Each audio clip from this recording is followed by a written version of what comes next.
Welcome to What in the Duck podcast. I'm your host, Oliver Peck. What in the Duck podcast is proud to be sponsored by Yellow Rose Canyon, your premier event space and campground nestled in the piney woods of East Texas. With cabins and RV sites available, Yellow Rose Canyon is perfect for your next event, no matter the size. A wedding, reunion, festival, you name it. Check it all out at yellowrosecanyon.com. Welcome to What in the Duck podcast. I'm your host, Oliver Peck, and this week we have guest Geoff Rickly, buddy of mine from a long time ago from touring with bands and Warped Tour and such, from the band Thursday, who is back on tour. They have a couple of new songs. They're back on tour. They're opening up for Silverstein. They're going all over the U.S. I was able to catch him. He came through Dallas and convinced him to come over here and talk shit with me for a little bit. So get ready for the interview coming up with Geoff Rickly from Thursday. He's also now an author of a novel in the autobiographical fiction genre. And the name of the book is Someone Who Isn't Me. And it's about a crazy story, a lot of it based on his real life, and a lot of it we're going to talk about here today. So stay tuned for our interview with Geoff Rickly. Wonderful, wonderful young man who I've known for a long time, and I'm happy to have him. We're going to start off the podcast as always. I'm going to answer a couple questions from the Gmail, and just want to remind everybody, if you have any questions for me at all, anything you want me to ask on the show, you can email your questions over to whatintheduckpodcast@gmail.com, just like some of these people did. And I will answer your question on the show. If we do answer your question on the show, and by we, I mean me, if I do answer it, then we, as a podcast, will send you some free shit from What in the Duck podcast. Some cool stuff. If you want some cool stuff, some free stuff, and send me a cool question and I'll answer it. Also, you can like, subscribe, share, comment, do all the things on the YouTube channel and the other platforms. Help us spread the word about What in the Duck. Also, you can become a member of the What in the Duck podcast team. Do all the things, and membership has its privileges. And when I say privileges, I mean free shit. That's right. So that's what we like doing here. We like giving out free shit, cool shit. So send me some questions and I'll answer them, and subscribe and you'll be entered to win more free shit from our subscription contest. All subscribers are automatically entered to win free shit. Man, we got a lot of stuff going on here at the What in the Duck podcast. I'm glad y'all are a part of it. First question today is from Michael with a K. And he says, "What's up, Oliver? Love the show, man." Thank you, Michael. Super excited to see where you take this thing. I'm going to take it right here to the limit in front of the camera for you guys. That's where I'm going to take it. He's got a silly question for you. Apologize if you've been asked this before. You know, challenge is ask me a question I haven't been asked before. It's going to be hard because I'm the receiver of many questions. The question is, if I had to wear one of them, would you rather wear Roland's acid cat or the Leatherface grandma? I can't remember who did the grandma tat. LOL. Michaela. It's actually Michaela, I think, instead of Michael. But it's, you know, either way, whatever your name is, we're going to send you free shit. Well, this is a very easy question to answer, because the Leatherface grandma tat was fucking horrid and sad. It was very sad. Behind the scenes, people were like, "Oh God,"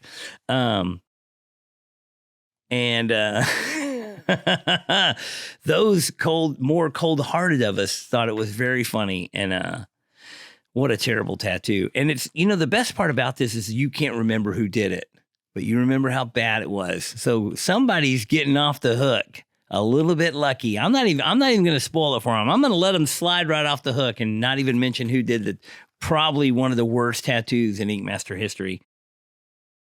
But Roland's acid cat, I mean, a true treasure. that was something you only get. You're lucky to get a tattoo like that once a season on Ink Master, like something you can really just punch in on and hammer home. I mean, for me, Roland just lobbed that one up. He just lobbed it up for me to knock it right out of the park, and just talk shit about that tat and make fun about that tat. And just what's amazing is that I don't even think he went home. I think he was allowed to tattoo again after that, which, looking back on the show and looking back on some of the decisions that we made, I agree with 99.9% of all the decisions we made as judges on that show. A couple times, some of us disagreed, but usually the right decision was made. But man, maybe in the case of the Acid Cat, that tattoo was so ridiculously horrible that there might have been a little bit of us that just wanted to see what else he could pull out of his hat. Unfortunately, nothing else he ever did was as spectacular as that. That was definitely his crowning masterpiece. If you're not familiar with this tattoo, it's very easy to find. You just literally, you can Google Ink Master Acid Cat and it'll come up. And it looks like, you left some markers out and your young child just drew on the wall with some markers. And, in fact, it was on somebody's body. I would love that. I would wear that tat. I would definitely have it. I would not want the Leatherface Grandma, but I would totally rock the Acid Cat tattoo. And I think a lot of people would probably be pretty happy to have arguably one of the most ridiculous, worst tats ever done. You could show it off. And there's been a lot of talk about people trying to imitate that tat and copy that tat and do it. It did make its way onto some t-shirts. I did see that. But you look at this tat, and if you're a tattooer, you could look at it and be like, man, I don't even know if I could pull it off. I mean, maybe if you were partially blindfolded and were in a moving car and someone was poking your ribs at the same time and you were on drugs, then maybe you could probably pull off the Acid Cat tattoo, which miraculously, Roland had none of that going on. So he was able to do this Acid Cat tattoo without any outside interference whatsoever, which is pretty miraculous, I will say. So my hat's off to him, man. I think for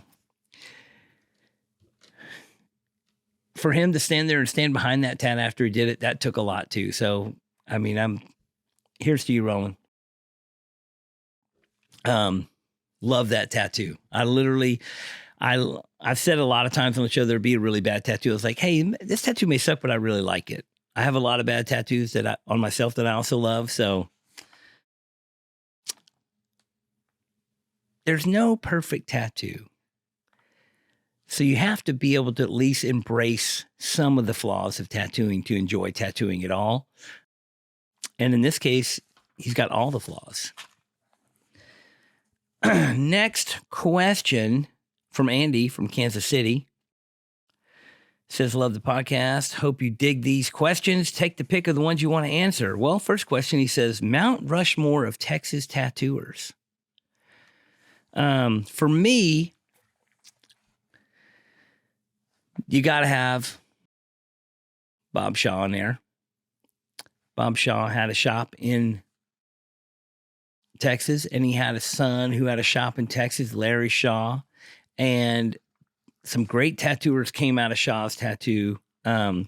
Mike Malone had a tattoo shop in Texas, who he later sold to Dave Lum, who Dave Lum ran that same shop, who later on sold to Chris Trevino, who still works in that same building. So that is like one of the most amazingly historical tattoo places in Austin, Texas.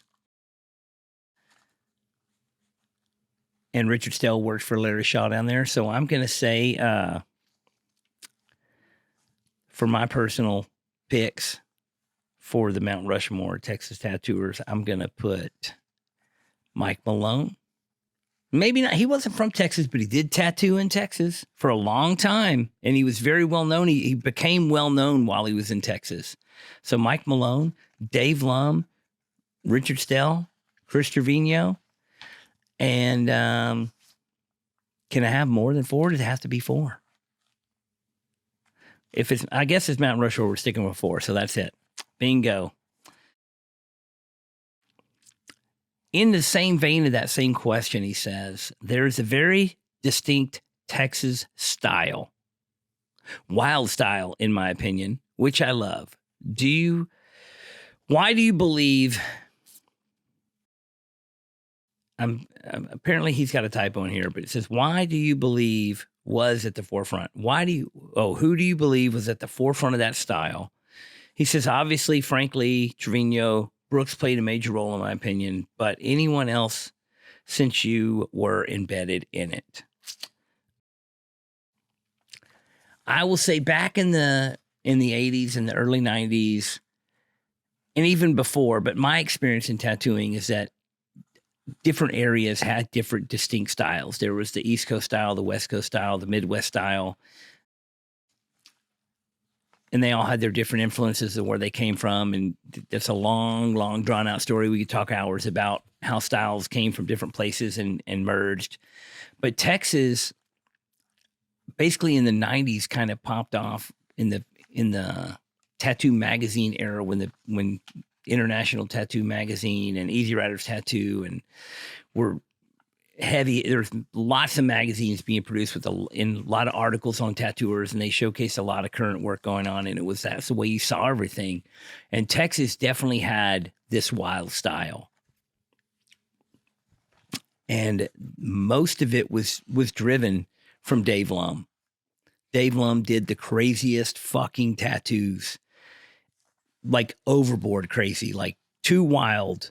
And most people thought it was just shock value, crazy shit that nobody really ever wanted. But a lot of people got it. But what it did is it did inspire a lot of other great artists to push the boundaries of what was acceptable in designing tattoos.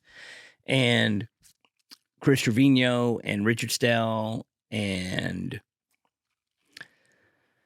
a few other people, Frank Lee came shortly after that. Frank Lee was from Florida, but he did move to Texas and work here for a while. But and a lot of young tattooers in every city, like, really embodied that idea that, Texas had something special and you could get away with a little bit more wild stuff. And a lot of customers were more in tune to getting crazy shit because they saw all this stuff that Richard Stell, Chris Trevino, Dave Lum, and even Sean Deegan, who is Chris Trevino's partner, and the guy who taught Sean Deegan and Chris Trevino how to tattoo Bob Moreau, were doing more wild style stuff. And I grew up in that generation directly following those guys. And there was a good sweet spot for that 10 years, that 90s, that decade of the 90s, when young tattooers were doing wild, like traditionally based tattooing style, but with new school ideas and still tattooing, basically with the fundamentals that the guys that taught us how to tattoo, but just doing crazier shit. And then kind of the birth of like the new school idea. And it became a thing where different areas of the country started getting known for their own styles. And then sure enough, so much back and forth and so many traveling people going from here to there, and the internet and everything comes out.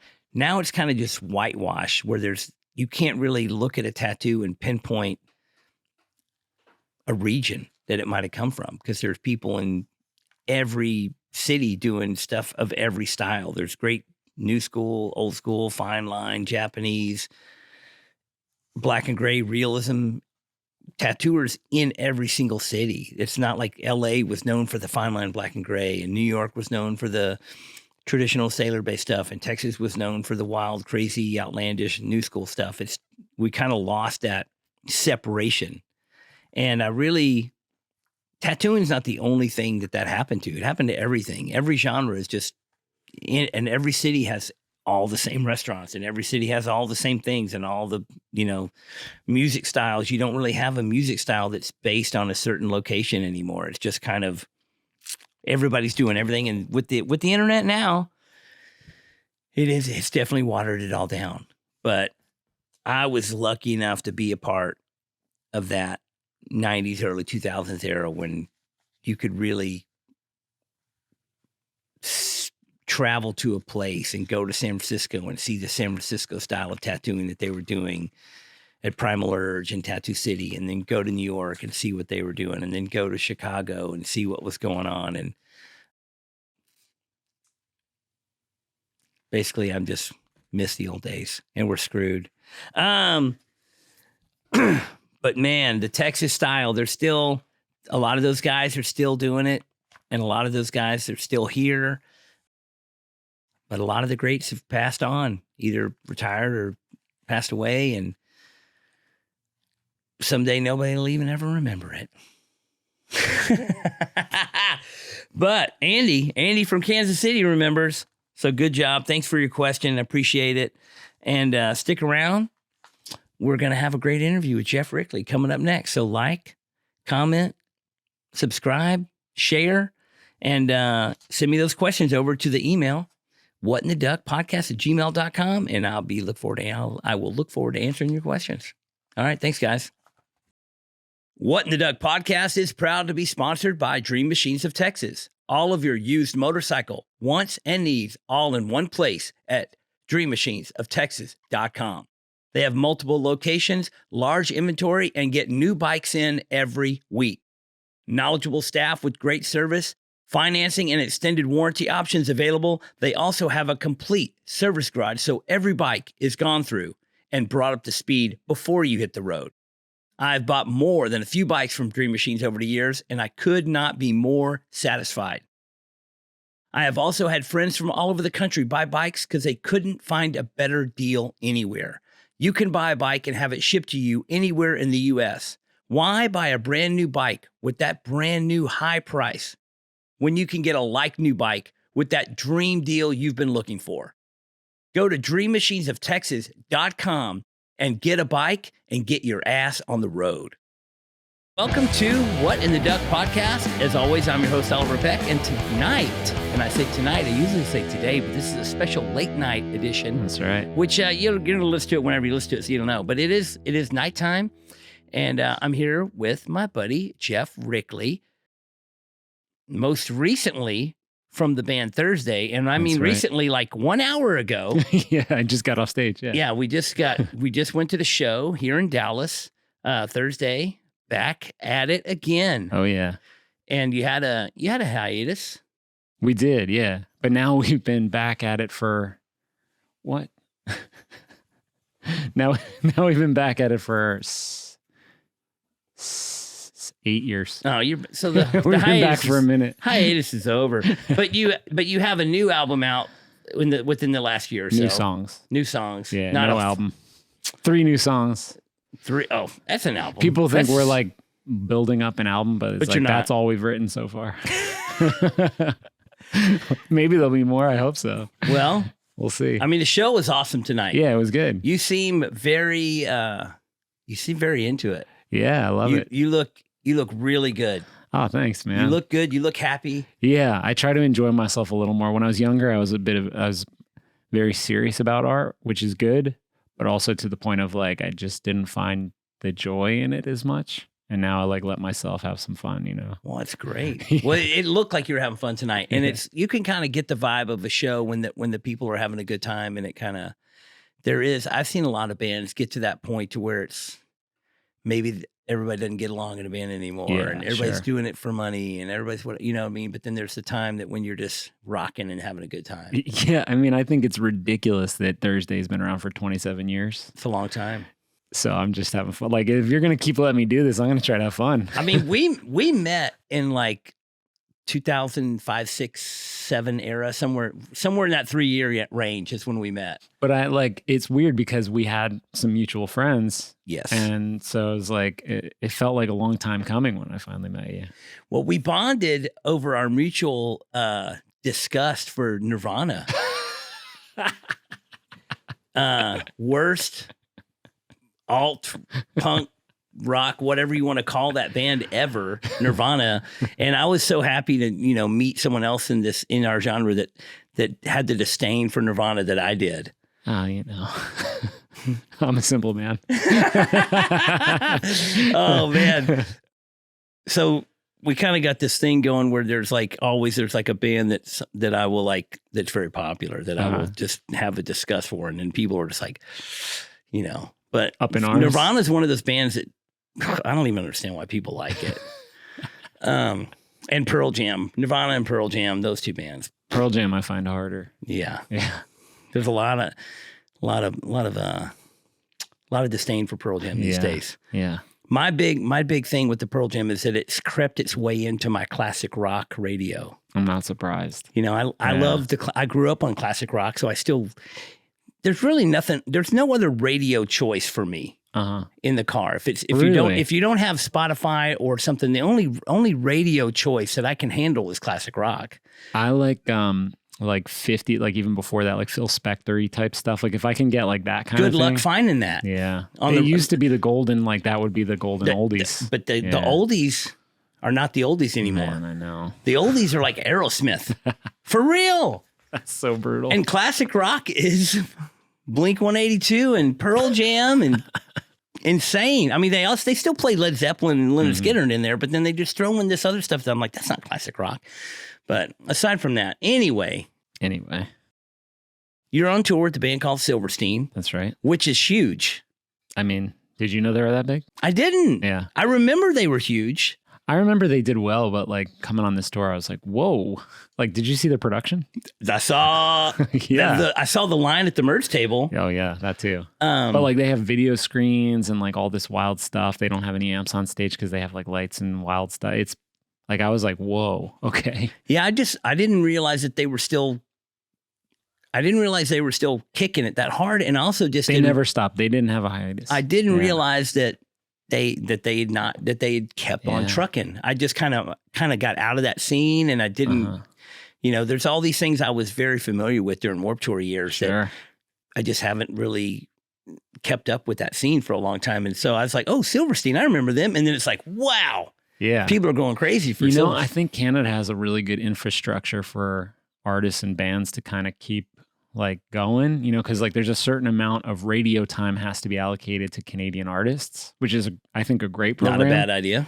But it means that like when you're doing well as a Canadian artist, just keep on going, you know, keep doing well. It's cool. That's cool. I mean, it's great that they got you on the tour. Yeah, I love it. It seemed like there was still a fair amount of crowd that was paying attention to sing along with Thursday Tonight. The cool thing is they do have a certain amount of like mainstream rock crossover, like rock radio crossover. Which I would have not known. Right.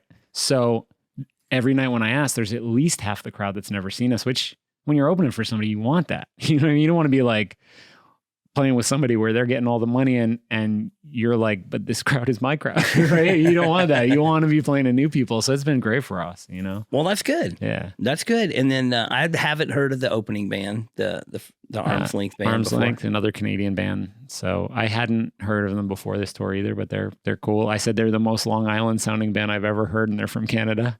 I don't know how they did it. They even have like accents sometimes. I wonder what the Long Island band sound is. What is that? It's like Taking Back Sunday / okay. Yeah. Brand New / like, what was the one before it? Silent Majority. Yeah. Oh, dude, I'll tell you what, tonight in the crowd, I saw like just a sea of t-shirts, Seosin and Bayside. And it was like all the hits from Warped Tour, all the t-shirts in the crowd were. Thank God. Thank God those are the t-shirts the kids want to wear. It's keeping me alive. That's great. That's great. Well, you know what? There's a lot of things I want to ask you about. And some of it is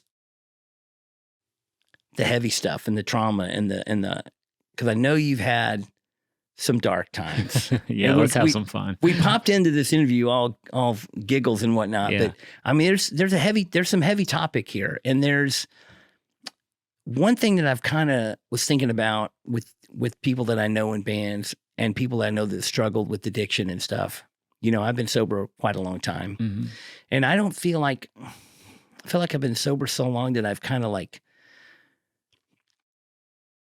I don't so much relate to the struggle as much as I have in the past, but then when I see my friends going through the struggle, it kind of like, it brings it back. For sure. And, you know, about a year ago or so, we talked about some things, and it really kind of made me start thinking about a lot of things. And a lot of my friends in bands, it's kind of fucked because, you're in a profession that caters Yeah. to your addiction. Yeah. You know, in a lot of, and it allows artistic people that are in a certain genre to prolong their road to recovery. Oh, yeah. You know, because if you had a regular job in a regular family, you'd get fucked up pretty quick and you'd lose your shit and you'd lose your job and you'd hit bottom. And you'd have to get your shit together. But people in bands and people that are artists and people or whatever, they can just like somehow still keep trucking along and it's harder to climb out of that hole.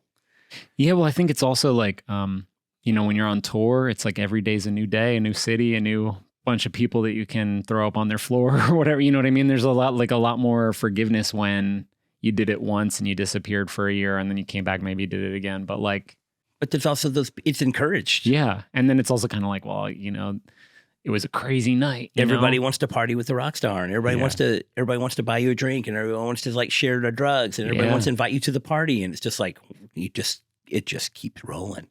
And there's no HR on tour. You know what I mean? There's no, good thing. We have a tour manager named Haley Rippey sometimes, and we're always like, HR's here, watch out. You know what I mean? Could you imagine the HR department on Warped Tour? Oh my God. It was basically it wouldn't have made it to Warped Tour too. It was basically Lisa Brownlee. If you have a complaint, go complain to Lisa and she'll tell you to shut the fuck up. I mean, she will kick your ass though. That's true. She'll tell you, shut the fuck up. Yeah, it's pretty wild. We used to joke about that Haley Rippey was the first HR we had on tour. And I remember when we got 401,000 listeners on Spotify, Tucker was like, that's our first 401k. You know what I mean? There's no real support. Like you don't have healthcare. You don't have, you know what I mean? So it on the one hand, it totally like co-signs all your bullshit, right? And on the other hand, there's no support for trying to get help. It's kind of like, well, you're on your own there, you know?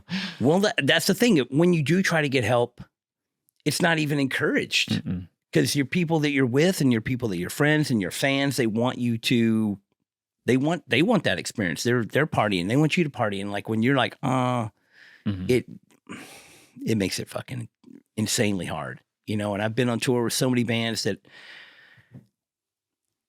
like you said, you hang out with them that one night and it's awesome. Then you ride on the tour bus with them for 2 weeks and you're like, they're going to die. Right. Like this is a serious problem. I don't even know what to say. This is unsustainable. And, you know, there's been a lot of people that I've known over the years. I'm just like, this is, you know, something's got to give. And I'm happy to see you tonight, like looking happy, looking healthy, feeling good, having fun, screaming your heart out, you know, and it's way better than the alternative. It is. Yeah. Yeah, it is. I mean, I don't know if you ever feel like this anymore, but sometimes I just think like it is crazy that I'm still alive. You know what I mean? Like I'll just think like, wow, that a bunch of opportunities where like this is like kind of just could have gone either way really easily. You know, you get a bunch of those together and you think, I'm a pretty lucky person that I'm still here, you know. And there's a lot of, you know, a lot of people that's what finally clicked. They realized how close they were. And they're like, man, if I keep doing this, I'm getting older. How much longer can my body handle this? How much longer? You know, it's funny. Like there was a point at which, and I don't know if this is because it's heroin and it's not like a fluke. It's sort of like a when, not an if, you know, but there were times when I just feel myself overdosing and I think like, I guess it's time. That's the thing about some certain drugs, and heroin for sure is the one where the concept of embracing death is part of the act of doing heroin. Yeah. And it's like, you kind of hear a common, not to use the offensive word junkie, but for the junkies to think back about like who've been sober for a while, it's kind of their first thought is like, if you're dying, like you kind of like revert back to like, well, I'll just take a bunch of heroin and that'll be the end, you know? Cause it's like, you know, that's a close to deathness, you know, and definitely feels like a prolonged suicide in a way, which is a wild thought. And it's sort of even how I started, because I was just like, I kind of want to kill myself, but I'm also like too much of a coward. So like, I'll just like take away the pain. And if it happens, it happens, you know. But it was actually, so I played in, you know, I played in Ink and Dagger They did some reunion shows for like This Is Hardcore. And their singer, who was one of my favorite frontmen of all time, he died young. He died at 27. And, Don, the guitar player, saw me going down like a bad road. And he was like, you're going to die, blah, blah, blah. And he saw that it wasn't having any effect on me. And he's like, man, have you ever thought about a fate worse than death? And I was like, what do you mean? And he's like, that you're still walking around out there in the world, but everything that made you is gone. And that's the thing that got me. I was like, holy shit. He's like, because that is happening. You know what I mean? Like, you are no longer like the spark. You don't have the spark of the kid that I met back then. Like, you're like, it's tough to be around you sometimes, And I was like, oh shit. And that got to me in a way that the fear of death wasn't getting to me, Yeah. I think when you're doing a lot of drugs, you're numb to life, but you're also numb to the existence at all. So that's what kind of you start tiptoeing on the suicidal, is when you're so far from reality that it's not, you don't think, and kind of being punk rock anyway, you kind of have this like live fast, die young attitude that you've ingrained from when you were young and you're like skateboarding or doing whatever and you're rock and roll or you're punk rock. It's like the idea of being scared to death is like something that you're a pussy. So you're already kind of in that genre and then you get on drugs and you're just like, fuck it, and it totally detaches you from the reality. So you're just like, well, whatever. And it makes it, all those things compile and make it harder and harder to get off the drugs or stop drinking or, get it together. And the fear, the other big thing is the fear when you're in an artistic realm, the fear is that you're going to lose your creativity. You have this false sense of, the drugs are making you creative or, and I have friends that are tattooers and painters and art and musicians and whatever drug it is they do, or they're country singers that drink whiskey or they're punk rockers do cocaine or whatever, or tattooers that smoke weed. They all feel like this drug is what's giving them this inspiration. And it's not really that true. It's not that true, but it's a funny thing. I've heard a lot of people in meetings say, it starts out as magic, then it's medicine, then it's misery, right? But there is a period where it does feel like magic, right? Where like maybe for sure. Your inhibitions are stripped away and you can say the thing that you were afraid to say. And that one time you get this little hint of magic in it. And that's what you remember. Even past like that magic goes away quick. You know what I mean? You get a song out of it, maybe tops. But you think it's still there. I just got to get back to that first time when it was magic or whatever, and that's really tough. And I've, when I was a producer, I did the first My Chemical Romance record. I did some other stuff, but this one band that I had that I thought was so great were called the Blackout Pact. They're a band from Denver. 14 of them moved to New York and were living in a 1-bedroom. Like they were punk as fuck, like these kids, right? I loved them. And I worked on a record with them. And the singer, Mike, was drinking so much, and he would come into the booth and he'd be so drunk that I'd get like 40 minutes tops of him like screaming into the mic, and then he'd be too drunk, he couldn't even like look where he'd be over here, what I mean? You'd be like, that's not the microphone, you got to get in front of the microphone. And that's what he thought, like, I won't have it if I'm not drinking. All these songs are about drinking and getting into fights and fucking shit up, like I gotta be drunk. And I'd be like, song's about that. You don't have to be drunk though. You know what I mean? Like, and I remember his girlfriend walked up to me at a party one night and slapped me. And I was like, what was that for? She's like, for telling him that he doesn't have any talent without the booze. And I was like, oh, wow. He's like telling his girlfriend that it's me saying that he has to drink. Shit. You know what I mean? Yeah. And that was tough. And I think the record's pretty good. I think it could have been even better if he wasn't drinking, but we lost him a few years ago to alcoholism. And it's just like, man, I saw it coming back then, but it couldn't do anything about it, I mean, how many people do you have to lose before it snaps and clicks? Yeah. I mean, that didn't get me sober. Seeing him die, you know what I mean? It didn't. So. Yeah, I say it every time. I feel very fortunate to have gotten in a large amount of trouble very young, and being in jail before I turned 21. Yeah. Just like, that's pretty extreme consequences. I'm just like, man, I'm going to be in prison the rest of my life. If I get out, I got to get my shit together or whatever. And when I got out of jail, every friend I had was my drug selling Yeah. friends and party friends. And it was just like, but that was a good time to start over. Did you feel like I got to just like cut this all out? Or do you still have friends from back then? I held on to a few tight friends, but obviously my distance for a while. And then I started tattooing for a job, not just at parties. And I just became a workaholic, and just dove into working. So relatable, yeah. Yeah, I just dove into working and just like I literally worked 7 days. When I was like working under someone learning to tattoo for real in the tattoo shop, I was just 7 days a week, just like all day, every day, and then as soon as I got to where I was like making money tattooing, I've lucked into this little niche of going on the road and tattooing bands. Right. And I met a bunch of friends in town that were musicians. I started tattoo them, and then they would play with other bands that were coming through town. And then I met those guys, and they're like, "Oh, come on the road." And then it was just like, wide open. Just like being a band, really. That's kind of how it is too. It's like you play with this guy, and then he says play with this guy, and then and so it kind of opened me up to this whole world of the music and tattooing, and I got to meet all these great people and see all this great music and go to all these great places and get it. By that time, I'd been sober long enough that I was like, pretty steadfast of staying sober. But there was a lot of times that it was tough because everybody was partying and everybody was, luckily. Especially being sober that young. You're going to run into a lot of people who are not sober.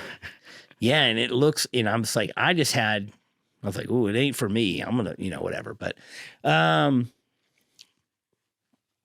like I said, I'm lucky. I got sober younger, and I got sober under very harsh circumstances very quickly but I just see so many friends of mine that I was partying with in 89 and 90 and 91 have died and or are trying to get sober right now. I've got high school friends of mine that are trying to get sober right now. And I was like, fuck, we're fucking 50, guys. Just at a funeral about a little over a month ago from a friend, and my other friend that was friends with him I'm like, hey, knock, knock, motherfucker. It's time, It's like, how many more friends are we going to see, And I think it's like, that can be hard. Like when you're older, I think it's like the idea of starting again then gets a little daunting, but it's like, no, like you will still have like crazy stuff happen. If you can get sober, you're going to do all kinds of crazy shit. Cause it's so hard that once you get through that, you're going to do other stuff. You know what I mean? Like even for me at 38, I was like, am I going to get sober to be like 39? You know what I mean? And it's like, yeah, like I'm glad I did. Like my life since then has been incredible. I mean, when we're in your 20s, like your 30s seem like decrepit. You know what I mean? But then you get to your 30s and you're like, man, I'm kind of looking forward to the 40s. Dude, 40s is my favorite so far. Dude. Yeah. I mean, I miss my 40s. I'm fucking 53 now, man. I fucking was like, I look back on the 40s. I was like, man, I was fucking living a dream. Yeah. It's good. Yeah. I just heard another interview where they're talking about the 20s. People think the 20s is supposed to be fun. The 20s suck. Yeah, 20s are brutal. You're 40, you can still do the fun shit, but you can, if you got your shit together, you can afford it. You can, whatever. Well, also for me, like the 20s, I don't know what chemical imbalance was going on, but like, yeah, like I was just not a happy person. I was like pretty crazy. So, and now 40s, like, I don't know if it's just getting sober, or if it's like also my brain chemistry, like can, coming together in the middle and being like, you're okay now. Probably a combination of all of that to put together. But yeah, I love it. The 30s were good. 40s are great. I love it. Well, as far as like hitting the bottom and finding out what was the click. It was a weird one because it wasn't like the worst thing that happened. I had friends like trying to get me sober for so long, and I've been going to meetings and then like using meetings excuses to go cop, and just, like really like I kind of thought the idea of going like a week without heroin's kind of like going like 10 minutes without breathing. It's like, I guess you could, you know, like, I don't know. It sounds like dying though. Like, I'm not going to do it. And, you know, I had this record label that I was working on fall apart pretty spectacularly publicly, you know, because the backer was Martin Shkreli, the farm bro.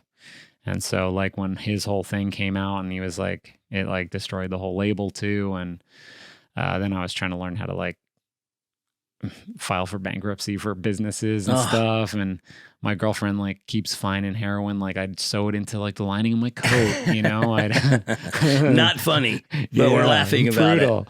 And so she'd just be kind of like, you lied to me so many times and I've taken you back that like, I can't really do it anymore. So like, you gotta go, you know, like I love you, but like, there's just, I don't, you know, she's basically like, I think you're probably going to die. And like, I don't think you're going to get it. And like, at some point I don't want to be the one that's like helping you do it, you know? And, so it's just, there's a lot of stuff falling apart, but I wasn't like ready to give up at all, you know? And I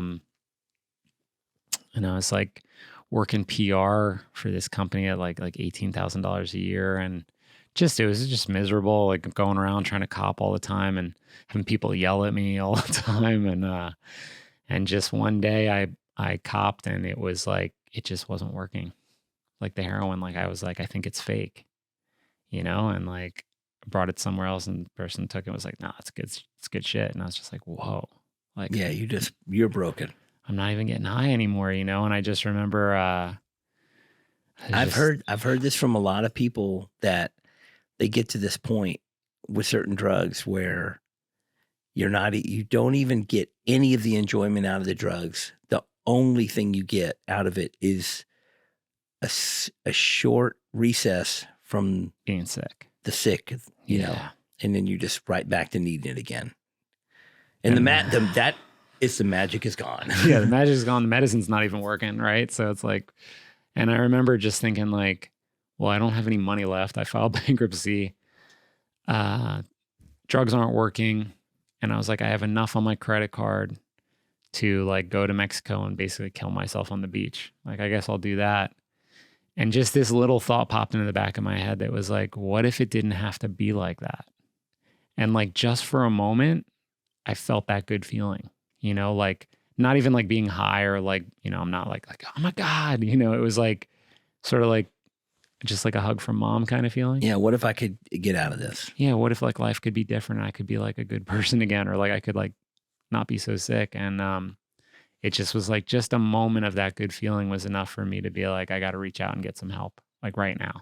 You know what I mean? And that $700 or whatever on my credit card, I got to put that towards treatment. I know that's not enough, but I found a place that would let me kind of put it on a payment plan and went down to Mexico and took a real experimental treatment. And yeah, this is what we talked about that I was so interested in, you know?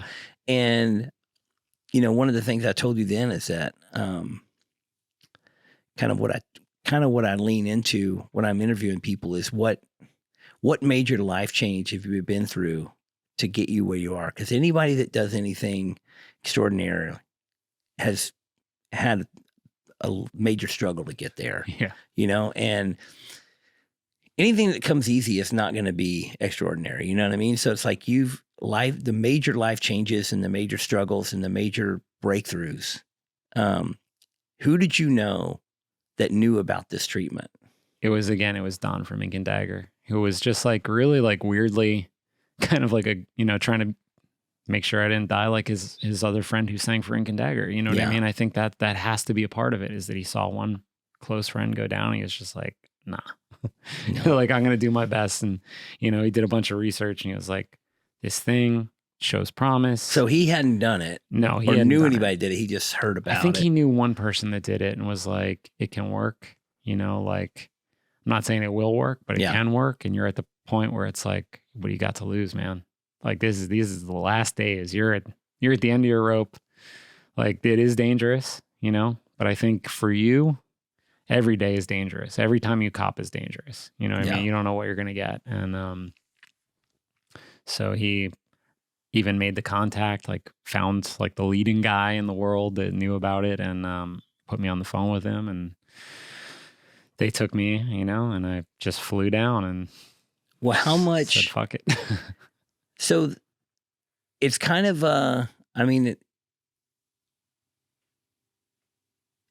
my question is, how much of the treatment is reliant on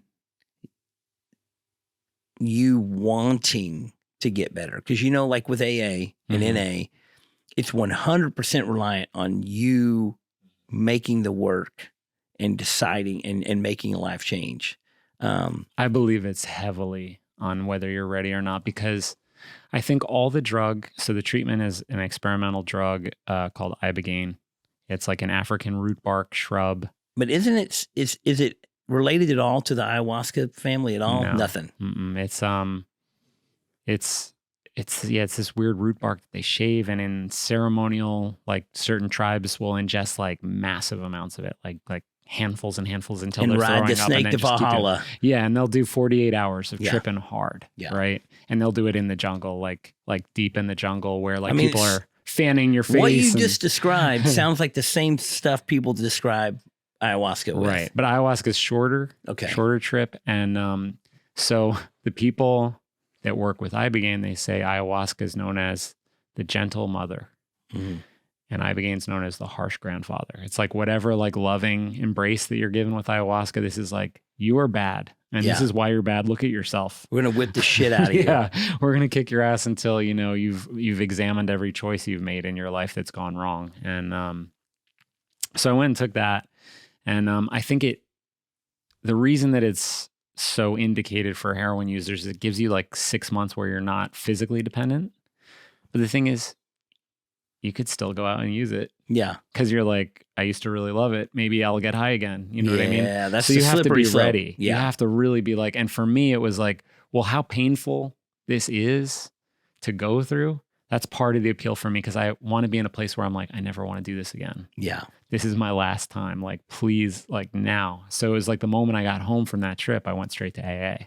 And was like, now I'm going to do 90 and 90. Now I'm going to take it serious. Now I'm going to like ask for help. Please help me. Like, I need help. Like, I'm so fucked up. I just went to Mexico and took this crazy drug And that kills people. how long was that process? So it was 7 days of like medical tests and like psychotherapy where they prepare you Before. They don't just grab you and throw you right in. No, they're like, and there were a few people in our group that didn't make it because they were like, oh, you're on SSRIs and like it takes like 3 weeks to detox from those because the combination could kill you. You know what I mean? Or, oh, you were on Suboxone. Like, we have to get you off the Suboxone first because like that's Which is also a kind of a big withdrawal thing. Yeah. So Suboxone is like, maintenance for heroin. It's like kind of like what do they call that? Harm reduction. Because like you are like Suboxone fucks you up. I tried Suboxone and it like you're still fucked up. You know what I mean? And it can be its own like sort of slave master situation where you're just like under its sway and you can't do anything. I mean, even the old days of people getting on methadone, they'd just be on methadone for years. Right. And years. It's just and like your teeth are still falling out and you're still, you're not dying, but you're having a hard time still. Yeah, you're not free. You've not broken free of the chains. Definitely not. And that's what scared me, was like this idea that I was going to be chained to this thing forever, And this is kind of leading back to what is the fate worse than death? Right. Yeah. And is once being more miserable for longer, right, not dying, is actually worse than dying. Yeah.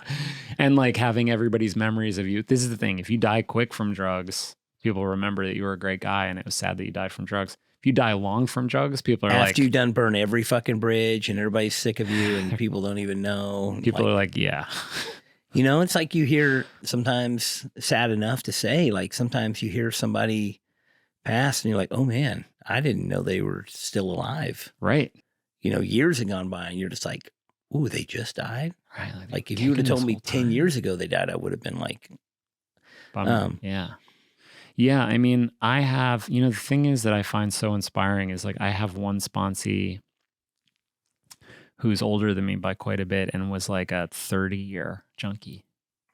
And I just think like, man, this is so wild. And he was like, I'm only getting off dope because it's not even dope anymore. It's fentanyl. I don't want to like die from fentanyl. That stuff sucks. Like, so he had this like ridiculous reasoning kind of. If he could get the good shit. If he could, that's what he always told me. I'd still be on it. I love it. It was my life, you know? But I just think there's probably some truth to the old opium being like a better product. Sure. You know, a more enjoyable thing that wasn't so life destructive. Yeah, I think he probably grew up with burros and stuff, thinking like you could go to be 100 as a junkie, you know, or whatever. But like I always took such inspiration from that because I was just like, man, people probably are talking about him like guy's still alive, and it's like he's like changing his life, and you know what I mean? Like being of use to people and wanting to be of service. It's like, whoa, that's hard after 30 years of being a junkie, right? Insanity. It's like, how long can this go on? Yeah. So when was it that you went to Mexico? Actually, I was tripping on Ibogaine during Trump's first inauguration. So that's like 8 years, right? Or how? Something like that. Yeah. 8 years ago. Yeah. Yeah. And I have 7 years clean because like my first year, there'd be a time where I'd be like, I can drink actually. I've never had a drinking problem. And then it's like you go back to the program and they're like, what the fuck are you talking about? You know what I mean? Or I'd be like, well, I never had a cocaine problem. Maybe I should get on, you know.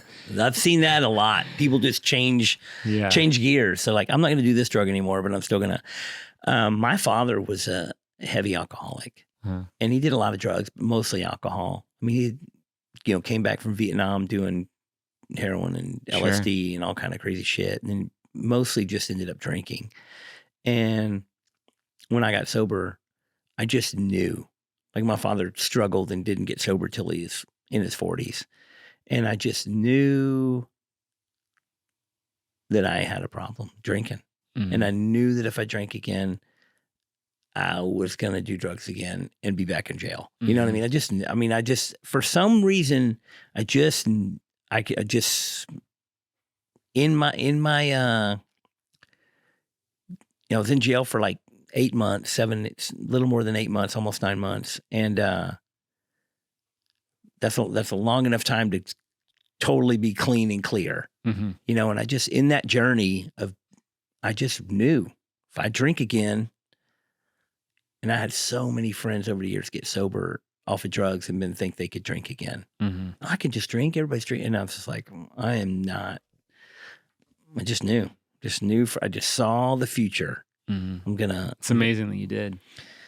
Lucky. Yeah. I feel fortunate in my situation and I feel fortunate the people I did have around me, and I fucked up quite a bit, but I didn't like burn my family bridges. You know what I mean? When I got out of jail, my family was there for me. And I don't know if I would have kept going sooner or later, you're going to, I know people that have burned every bridge they could get near, and that their family's not there for them anymore. And if they do try to get sober, people are going to be like, nobody believes it. You know what I mean? Yeah. People have been to rehab so many times. People got sober so many times. People fall back off the wagon. And people are like, hey, I'm getting sober. And like, yeah, whatever. Call me when call me when you have more than 2 weeks or a year or whatever. There was a little bit of that. And that was tough. Like, but you also kind of are like, yeah. You're like, fuck, I'm really doing it now. And still nobody believes me. They're asking me for drug tests and stuff, And like, I went on tour within like before the 90 days was up. So I did like the last month of my 90 days on the road where I was just like, I don't care. I have to find a meeting, whatever town I'm in. And the cool thing is I did make some friends, like I remember, and like, I don't know if you had this, but I was such a fucking asshole when I was getting sober because like all this shit was coming to the surface. You know what I mean? Like I've always been kind of like a sad person, as is evidence in all the art that I make. But like when I got sober, suddenly I was fucking angry all the time. I was like the angriest fucking person.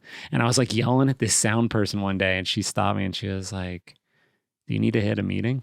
She's like, I'm sober. I'll take you in a meeting. And I was like, she saw right through it. Yeah. I was like, please take me. And we're like buds. You know what I mean? We're great. Friends now. Yeah. That's fucking great.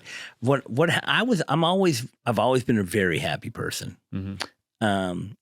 And so I didn't have a lot of, in my first year or two of getting sober, I didn't have a lot of depression. I had a lot of regret, and I had a lot of feeling like I had just like wasted time, and I could be here, and I'm here. So I'm fighting to try to get so I'm just like struggling with myself on that. But what I did get is I got the sober superiority. Oh yeah. Yeah. That's a good complex where I was like the sober Nazi, where I was like everybody, you know, I was like trying to help people get sober, but I was not helping. Right. I was just yelling at people and telling them that they got to, you know, just barking orders at people that get sober or not drink or whatever, you know, and like I'm in my mind, I'm helping them. Right. But I'm not helping them. You know what I mean? There's no, because I was forced by the court to go to AA meetings. And so I went to NA meetings, NAA, and I went for my prescribed amount of time. But most of the time I went was begrudgingly. Sure. I wasn't going, I'd already been sober for a long time. And I got a new probation officer and they said, oh, well, you need to go back to meetings. And I'm like, I've been sober this long. So I would begrudgingly got forced to go to these meetings. And there was like these certain meetings in Dallas that were approved. Right. Where you could get your sheet signed and get my sheet signed and all that shit. And so it was like, it wasn't by my own will. And it wasn't the place I wanted to go. And it kind of turned me against the program for a little while. And then I kind of once I got out of the probation mandated, I had some other sober friends that were trying to get sober. And I kind of calmed down and realized that what I was doing before to try to help people wasn't really helping people. Right. So I started the right path of just being friends with people and going to meetings with people. And I went to meetings on my own terms, and it was a completely, the meetings were probably exactly the same. I'm sure they were. But I was completely different, you know? I can remember sitting in these meetings just like, just thinking everybody here, you know, I was like, I don't need this shit. I got, you know. These fucking losers. Yeah. And then all my friends that were still drinking at the time, I was just like, I just ended up not being fun to be around those people because I was, you know, just thought I was, you know, but what I really learned is you can't help people that don't want to help. Oh, no, you can't. And like you said, your girlfriend finally was just like, I'm done with this shit. Like how many, you know, she probably helped you longer than she should have. And, you know, a lot of people helped me longer than they should have. And then, crazy life. Yeah. When I came back, she was kind of like, I'll believe it when I see it. Yeah. And then like, I remember when she was like, crying one day, she was like, you're really different. Like you really are different. Like, is this for real? And I was like, yeah. Like, yeah, it is. Isn't that wild? I mean, you just gotta, you can't eat when you finally click in your brain that this time is for real, there's nothing you can say to convince that person that this really gonna happen this time when you've already been back and forth so many times. And you just have to, and I've told my friends that like, well, my girlfriend won't want to take me back or my mom won't let me come over. I'm like, hey, look, right now, all they know is that you're lying, cheating, stealing, doing drugs, fucking up, all of this. That's what they know of you. Yeah. That's what you've given them. And the whole time you were saying it's different this time. So now you have to just give. You have to give it out different. You have to be this person, and 1 week ain't going to do it. But after a year goes by, you've been sober for a year, people are going to remember. Oh, well, I remember this. I remember that. You got the time. You got to put it in, and it's like that's the struggle. The first, what a lot of people don't understand, what's going to be the hardest part about getting sober is that first couple of years is pushing the memory of you being a fuck up further back in the past. Yeah. Because in your mind, it's the past, but in everybody else's mind, it's fucking 2 weeks ago, bro. What in the Duck podcast is proud to be sponsored by Legacy Ink, the finest in tattoo pigments. I've been using this ink exclusively for over 20 years myself. It has been recently rebranded and marketed, but it has been the same recipe for decades. Real, hand-mixed tattoo pigments that heal great and last. People always comment on the yellow that I use and the yellow tattooed on me, my favorite, the Mayan yellow. I have seen countless 20-plus-year-old tattoos with the colors still vivid. Don't duck around with all these newfangled companies with their watered-down baloney. Get the tried, true, and tested good shit. You can find them on Instagram at Legacy Pigments or email Ashley today to place an order at legacyartsupplies@gmail.com. Tell them Oliver sent you and receive a special discount. Don't just do tattoos. Be part of a legacy. So. There's definitely there was this one time that was so wild that, basically I'd been sober for a while and my girl was like, nah, there's something wrong with you. Like, you're getting a drug test. So we went to CVS, grabbed the drug test, and it was like one of those 28 drug tests. Like, it had everything.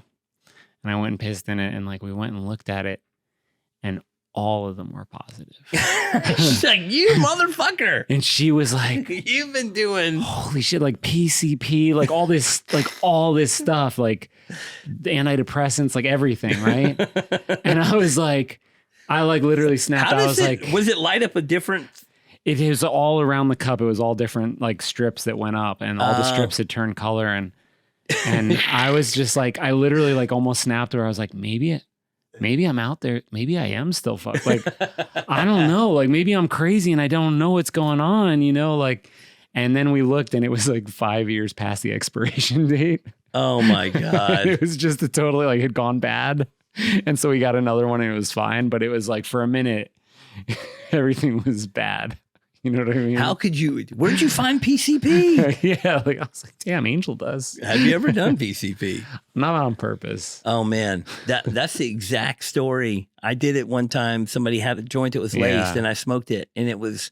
I tell people the story. I was like, the only reason I only did it once is because I couldn't find it again.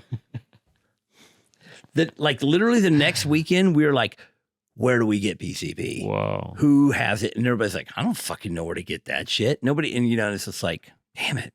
But if I would have found it within the next few months, I definitely would have done it again. It was incredible. I mean, wow. we were already fucked up, tripping on acid and drinking and smoking weed, and then the PCP on top of all that. It was just the most insane thing. Which it was up. Magic. It was, when you say it's magic, it was fucking magic. And I remember that magic. And I feel like if I would have got on that drug for a longer amount of time, it would have been probably the worst drug. It seems bad. It was, it was crazy.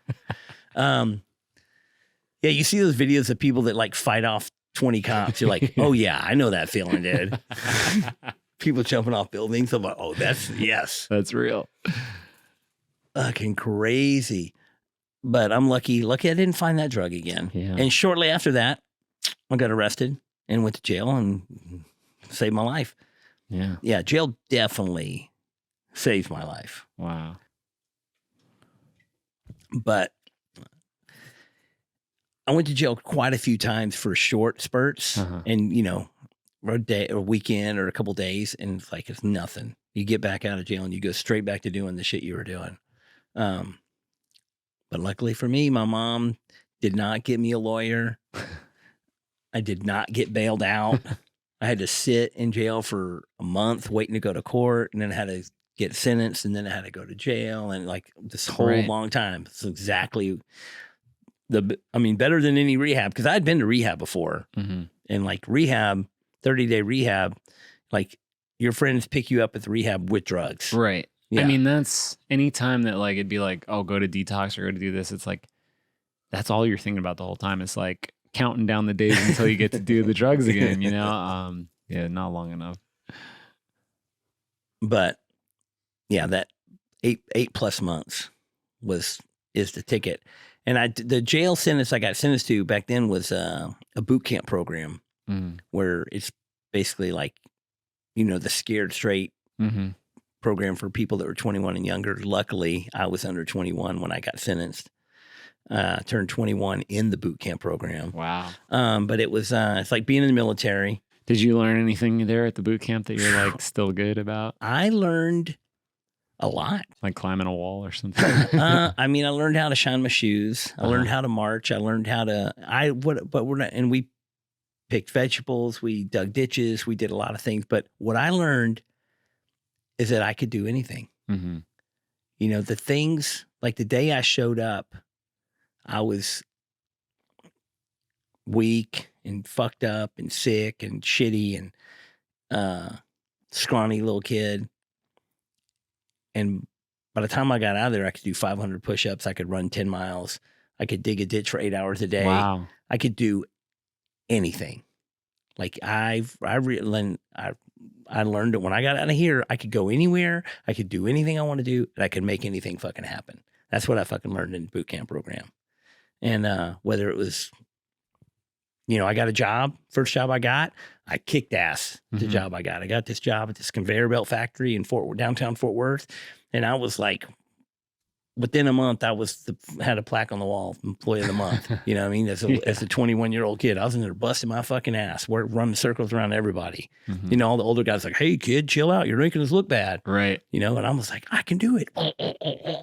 I'm like doing push-ups in between things. You know, you said like, you felt like, I wish I didn't waste that time. I'd be further ahead. Like, I love that thought at 21. That's such a, you know what I mean? It's such a wild thing because you're still a kid, but like, you're already like, I'm behind. And that was, I remember when we started Thursday, like we were 19, we were putting out our first record, and I was just thinking, we're already too late. Like Sunny Day Real Estate, they were 16 when they put out Diary. You know what I mean? Like we're already too fucking late at 19. And that's like, I don't know what it is. When people have that attitude, I'm always like, there's something's going to happen. If you're like, I'm already like fighting against the clock at 19, 20, 21, you know, it's like, it's good. Yeah. I want to go. I'm you know, want to do something. Want to make it happen. Want to get it. Want to go. Demon at your back. Like, got to get out of here. You know? But yeah, being a workaholic, man, also is another thing. I love to work. Yeah, me too. I think like being a workaholic feels like the time, and it takes time to get sober. You know what I mean? There's like, you have to put days together, like a lot of days. And so it fills up the time. But like, you know, they always say like, it doesn't fill up the hole inside you. You know what I mean? It's like, you never work enough. You can never like have sex enough. You can, you know, you can't just like replace like the missing piece with all that, which I've found really frustrating. I wanted to just be able to do something else, you know? Yeah. It's like, the idea of people are like, oh, you should take it easy. You should take more days off. You should do this. I was like, and do what? Right. And just sit? Yeah. Just sit down? Like my mom is retired. She retired a couple years ago, and her new saying is, I was born to be retired. I'm like, what are you going to do? She's like, I'm going to do nothing. I'm like, that sounds miserable. Yeah. I don't want to do nothing. And she's always like, me and Audra are always like going. Yeah. We're traveling. We're doing this event. We're doing that event. I'm tattooing. It's like nonstop. Everybody's like, your life seems hectic. I'm like, yes, it's hectic. Yes. What else can we do? What else can I pile on? What else can I add to it? Where else can we go? So relatable. I love it. Yeah. My Nana, when she was like, she got old and got like forced into retirement. And so she started working at like an old folks home, and like, she was like nursing people younger than her. Like, you know what I mean? It was like, she just wanted to work and keep going, you know? She's like, it keeps me young. Yeah. Sitting still is like, I just don't understand it. Yeah. It's like, I just go to sleep and I can only sleep so long. Yeah. Gotta go. I mean, it's funny, like when I'm on tour for too long, all I do is dream about getting home. And like, I want to get to the point where like I can reasonably do nothing for a day and just be like, I'm not going to do anything today. As soon as I have like two of those, I'm like, man, I gotta stop wasting this time. I mean, being on tour, so many times, like the first couple of weeks of tour, you're just like, oh, this is the best. Like, and then like you get to that point in mid tour where you're just like, oh, okay, how much longer? And then the last day of tour, you're like, no, guys, no. You're like, 2 weeks ago, you wished it was over. Now it's like the last day, you're like, fuck. And then you get home, okay, I'm gonna do nothing. The next day, work. What's next? Yeah. What's next? Yeah, it's wild. And for me, like the biggest relief of the last day of tour is like, I'm not gonna lose my voice. I'm going to be okay. Like, you know what I mean? If you lose your voice, it's going to be okay. Yeah. Like it's fine. I'm okay. And that's like the only thing. So I just like the last day is like, it's the greatest day of tour. I mean, being a singer, you got to worry about that shit. It is weird. I mean, how many times have you been on tour and you get done with the show and you feel it, and then you don't talk. Oh, so many times. And you're just like, you're at the after party and everybody's talking to you and you're like, yep. Like even doing this, if we weren't, we're doing a 45-minute set opening, that means I can come and talk. yeah, If we were doing an hour and 20 minutes, I'd be like, I just can't. yeah, Like I can't keep talking. yeah. I mean, I've been on tour with so many people where they're like on the verge of losing their voice and they just say nothing except for the 1 hour on stage. And they get off and they're just like, and you're like, yeah, it's funny. It's pretty funny. I've never had to worry. I've lost my voice a few times. It's been like, whatever. yeah, sure. But I mean, it's one of those things like people don't realize how small the margin is on tour. Like there's lots of big numbers, big expenses, big guarantees. And then when you break it down at the end after expenses, there's so little left that like you cancel a show because of a voice. Like you could go home from a month and a half tour and not make anything. You cancel 2 shows, you might come home losing money. Broke. Yeah, that's wild. Oh, my buddy Dave from Jane's Addiction, they're in a fucking, they canceled that tour and they're fucked. I mean, it fucks you bad. Yeah, because, it's not just not showing up for work and getting fired. It's like, oh, you got to pay a bunch of money back. I mean, somebody still owes that, I don't know how many, I can't remember how many shows got canceled, but a handful of shows, they got canceled and a lot of people get their money back and a lot of people still got to get their contract. And it's like that they lost a lot of money. Really hard. And it's like, whew. So I don't know what what I have to say about it is hearsay anyway. So it's not really, who knows even if it's really true, but I think people are getting sued over this shit. I mean, I wouldn't be surprised. I'd almost say that goes without saying. I think Perry is personally getting sued because the band is not gonna, the other guys aren't gonna fucking lose. You know what I mean? Yeah. So it's a fucking nightmare, that scenario. Yeah. Especially like got a lot of history together. Makes it even harder. What sucks is, we went to the show in Dallas and then I went to the show in Houston the next night and it was awesome. Yeah. And it was the first time I'd seen them with all 4 original members in a long time. Yeah, sure. I mean, when we toured with them, no Eric. Yeah. So it was cool that they did a big comeback with all 4 original members and it was fucking badass. And then it just exploded. Couldn't have went worse. Man, I know that's such a shame. I remember when we toured with them 21 years ago, something like that. And, they were playing and they were good, but they had this time every day where they jam backstage. Mm-hmm. They still do that. Or they did until they play 3 days and like Ted just, they play stuff that like maybe they won't even play at night. Mm-hmm. And I'd be like, this is where they're like cutting loose, the little like jam, like it's crazy. So cool. Yeah. Yeah. That is like something they always did. They always had a full jam room backstage and Dave would play for an hour before. Yeah. And then Perry would come in and sing a couple songs and then before they go out on stage. And a lot of times there'd be all their friends would be backstage and it's like, oh, what song do you want to sing? And you just say anything and Dave would play it. Wow. Like you could say Cars, Thin Lizzy, Blondie, Black Flag, anything you name, Dave just plays it. And the band just kicks in and you could sing whatever song you wanted. That's really fun. Yeah, it was fucking cool.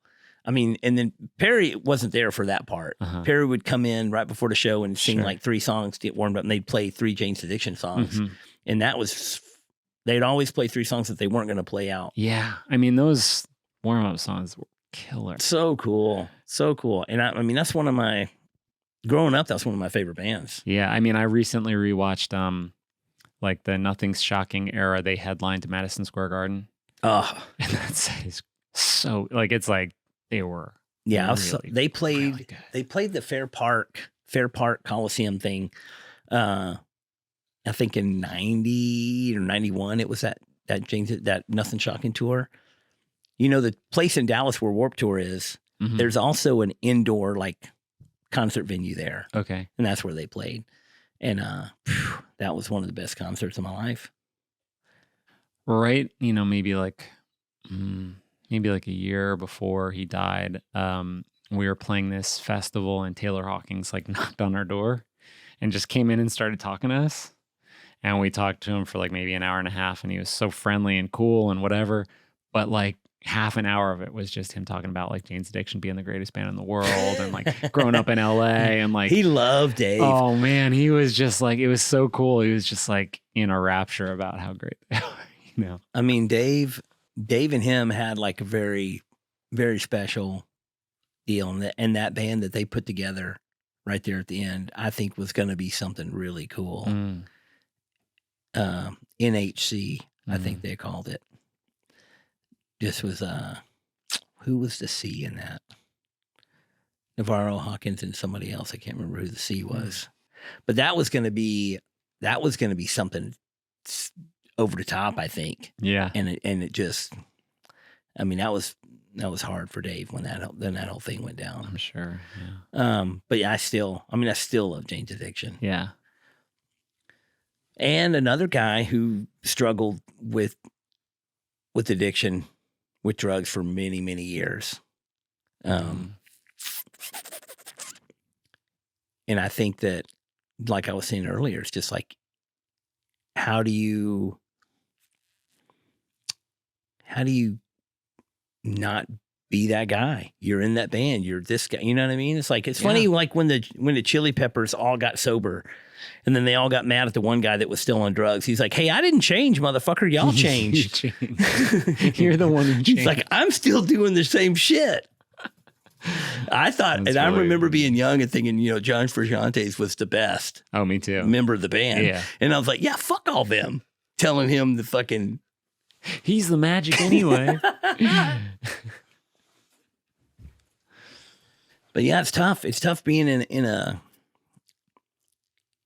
situation where it's encouraged. So I'm glad you got out of it. Yeah, and I'm lucky. Like, I'm surrounded by a lot of guys who, Tucker's also sober, and now Wade's playing, on tour with us, and he's clean too. Dude, and, Wade is awesome. Yeah, Wade's great. Yeah, just to mention, on tour right now with Thursday, Wade from the band Alexis on Fire. Yes, Canadian greats. Who just they just toured with all the original lineup. Right. I think of last year they came through. We hung out. I think so, yeah. Maybe a little over a year ago. I love those guys. Yeah. I met those guys the first time they ever came to Texas. Met them, and they got tattooed, and we hung out. We've been friends ever since. Awesome. Yeah, Steele and Wade have been coming to Texas every summer and like riding motorcycles around with us and stuff. Oh, yeah. And Wade told me he's got a bike like chilling in California right now. Like, Wade's living a dream, dude. Yeah, man. I was like, all right. It was cool to see him with you guys tonight. Yeah. He was rocking. He's a great fit. It's like, every time you add a different element into the band, it like influences the band. We had Norman from Texas is the reason playing with us for a long time, and he still does, he still will play with us, coming to England with us. I haven't heard that band name in a while. Yeah, and he had this really like cool, sophisticated element that was like, old New York hardcore guy, but like great style, just really like understated player. And it like kind of like refined the band into this like solid unit. And now you got like Wade, who's like a little wilder, dancing around, going crazy. And like everybody in the band started taking a cue and like going a little crazier and dancing a little more. You know what I mean? It's just really interesting to see different energies come in. Yeah, the point in the show when you introduced that we've got Wade from Alex on Fire, the crowd was like, yeah. And then he gets up on the riser and starts Jet Black New Year. Yeah. I mean, it's cool that that you've got bands that you've known and you can sub in for each other, and the fans are into that. Yeah. You know what I mean? It's cool to see that. Yeah. I was disappointed, or I guess yesterday, when I found out Tucker was not going to be on this show. I know. I mean, Tucker's my guy. You know what I mean? Like we've been through a lot together. We're like the two original that are always on tour, and I just. I'm proud of him and love that he's got this new record coming out, that he's like such a big part of that band. You know what I mean? He's like really in a way kind of like the ringleader over there. And so it's like, I just want him to do his thing. And he's always he's always our main guy. It's just if he needs to go do something else, we'll figure it out, because it's like you can't take part of a tour most of the time. You get an offer, it's like you got to take the whole thing. Yeah. So, well, I love Tucker, man. I miss him. I haven't seen him in a handful of years, and the last time I saw him, he was not sober. So it's been a minute. So I'm very happy to hear. That he is. Yeah. I mean, he's still Tucker. He's still a wild man. He's just a sober wild man. He's the best, man. He's the best. I mean, I've hung out with Tucker when he wasn't fucked up, and I get along with him. Yeah. He's a fun guy. You guys have some similarities. He's a fun guy. Yeah. But the last time I saw y'all play in New York at I can't remember the name of that venue, but after the show, it's just like I was with another friend who's a common friend with Tucker, and we all went out, and it got crazy. Yeah. I won't tell that. I won't tell too much of that story. The dude definitely knew how to have a good time. But I'm glad he's doing. How long's he been sober now? He's got just a little longer than me. That's great. Yeah, so he's I think he's at 8. That's great. 8 years. Love to hear that. Yeah. He's awesome, dude. He's the best. I mean, literally, it's so weird to play with another drummer because it changes the feel of the band. You know what I mean? It's the heartbeat. Yeah, it's the heartbeat. And Tucker is Tucker's like a piston, and he's so fun and so so funny and so cool. And there's this fucking anger that runs through in the him. History that you have together. Yeah. Yeah. And there's this this fury that comes through his drumming. So the heartbeat is just relentless with him. You know what I mean? Which is a good contrast from how romantic and soft some of the top lines are. You get this crazy churning metronome beat underneath. So now, Jeff, who's playing with us, who's in a bunch of bands, Coalesce and Casket Lottery, and he was in a band called Small Brown Bike. That was the first band I saw him in. He's loose. He's more like a Bonham player. He plays behind the beat. It's so different. You got a jackhammer over here, and then you got a guy kind of swinging around doing stuff, and you're like, okay. Well, I thought the show tonight was great, man. Everybody, the energy was high. Yeah. That's a pretty big room. Yeah, it's a big room. Yeah. And a pretty good crowd. Good crowd. I mean, this tour's selling really well. I said earlier, the merch line was long. Yeah, I got to tell you, even our merch, we're making a killing on merch right now. So I'm very happy about how it's going. But yeah, I mean, it's with Wade and with Jeff, it's the energy's so different that every night I'm just going to get up there and have fun and see what happens. Well, how did it come about to get Wade on the tour? We were Norman got an offer that he couldn't refuse, doing a job that's just really, it's really good for him. Norman's older than us too. He's in his 50s, and he's just kind of got to look out a little bit for himself. You know what I mean? And it can't always be going out and playing with Thursday, not making a ton of money. So we were all right, Norman's going to not tour as much. We're going to have to look for people. It's he's going to be so hard to get somebody in there that's going to work. And we put kind of a hit list together, and, a lot of people were I'd love to do it. I can't do it then, and Wade was the one who was I'll do it right away. I can't do Europe with you, but I'll do all of America. And we were whoa, this is going to be fun. Yeah. What a great guy. Yeah. And I mean, y'all click together really good right now. Yeah. I think. Yeah. And he's very, he's a happy motherfucker. He's a happy guy, but he fits in. He gets it. When I was talking about Riley tonight, he was man, I didn't see that coming. I was crying while we were playing the last song. And I was sometimes you're going to cry on Thursday, man. I got to tell you. They don't call it emo for nothing, right? I'm true. I stay true till death, being a sad boy. No, just kidding. Yeah. I mean, that was a big thing in Dallas, in Texas, the Riley deal. He, that was a lot of people were heavily affected. Yeah. That band made a big mark in a short amount of time. Everybody really, and his presence, just. And Riley was just, yeah.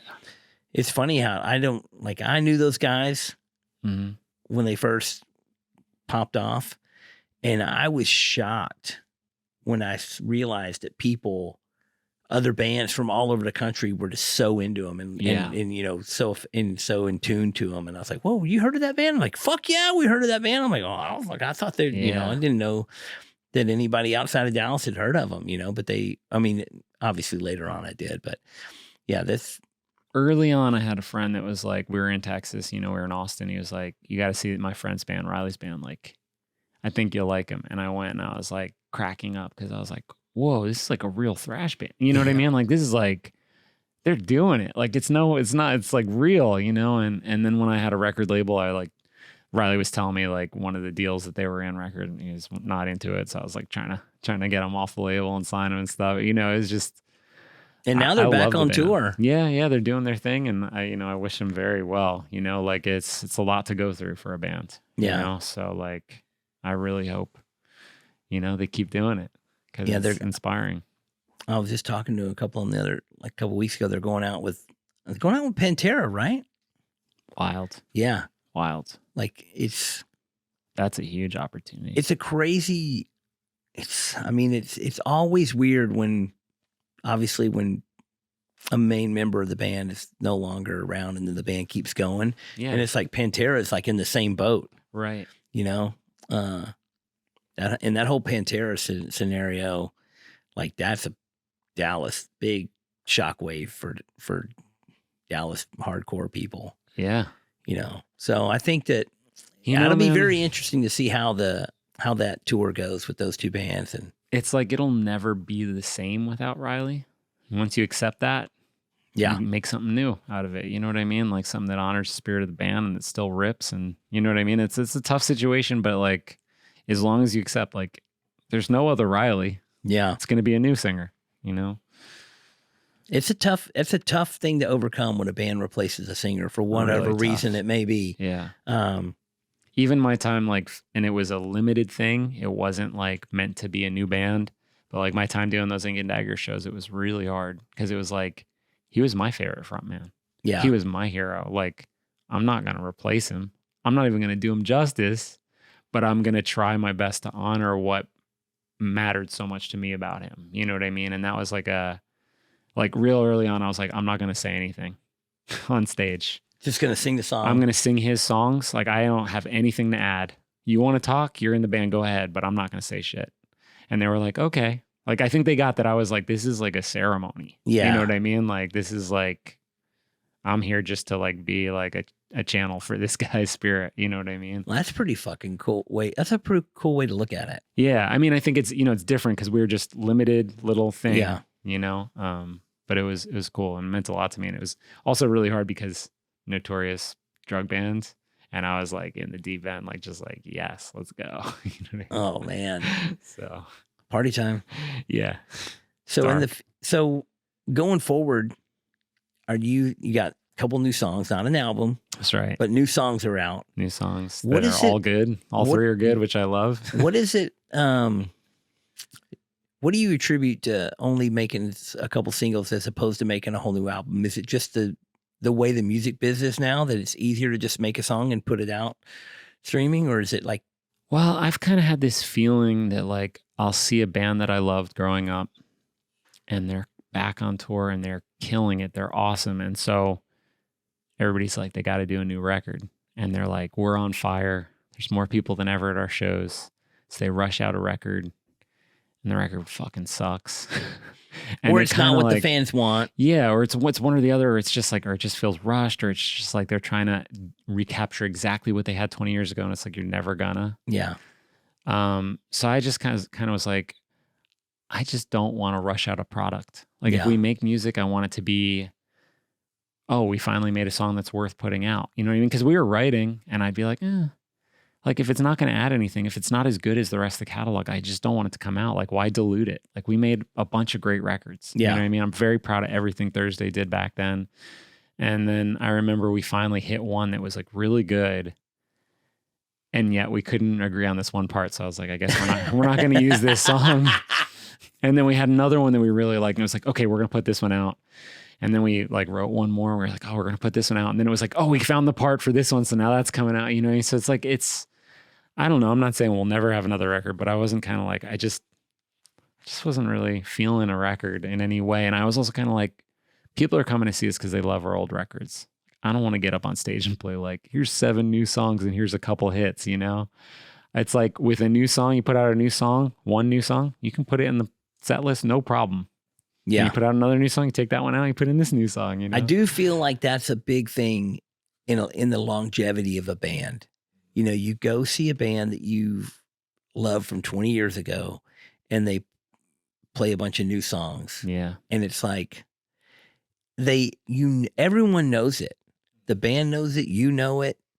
And the band, like the singer will even be like, hey, hopefully y'all will let us play a couple of new ones, or thanks for putting up with the new ones. Here's another old one that you love. And then the whole crowd sings along with the old one, and the new one, everybody's like, you know, and it's not that the new stuff's not good. No, it's just that